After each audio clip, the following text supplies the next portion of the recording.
Okay, so I'm doing a short video here, messing with the settings on the camera. You guys changing your settings. Yeah, let's see. Playing with it, change the color saturation and the whitewash. Looks a little better to me. Let me know what you think down in the comments, and then just do some updates on some projects here. So this one I mentioned in the last video. I was talking about these individually addressable 12 volt LEDs, and since a lot of guys like to use these 5 volt ones, you got to put a buck converter on them. It's not that big of a deal. I like stuff to run, at its native voltage. So found these guys. They run at 12 volts. Did a little proof of concept here to make sure. So they power up and they run just fine. The signals come in and you can see it's running kind of slowly and they're pulsing at the same time. There you go. You can see they do pulse at separate times, so it is getting individual on there. So that's that one. I'm going to try to design a little circuit board similar to the one that these go on, print them on there, just to make it a little easier to install them. Plus, I fix electronics. I'm not an engineer. I've never designed a circuit board, never used any of that kind of software before, so I figured it'd be a kind of fun project. Just try to screen capture it here on the computer for you guys and put that on YouTube, and I'll put all the files out open source on it, because first of all, it's going to be a really simple design. All what it has on it is one filtering cap and probably 6 connectors, so should be simple enough. Should be able to get that done pretty quickly. Another project I want to do, I might record, might not. I kind of want to build myself an electric bike, try out this whole new e-bike thing everybody's on.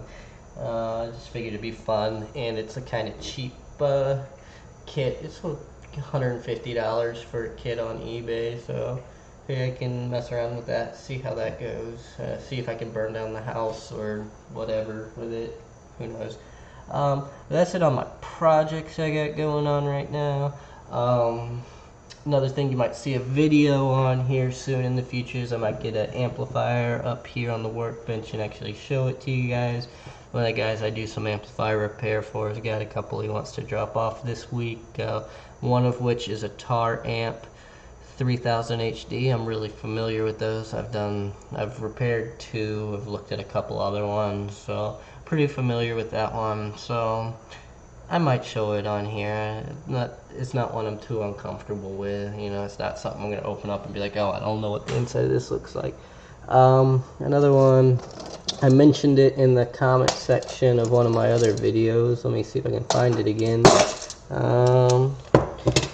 Let's see here, my little trash can. Where is it? I'm not prepared. I'm ill prepared for this video. Oh no. Shoot, I can't find it.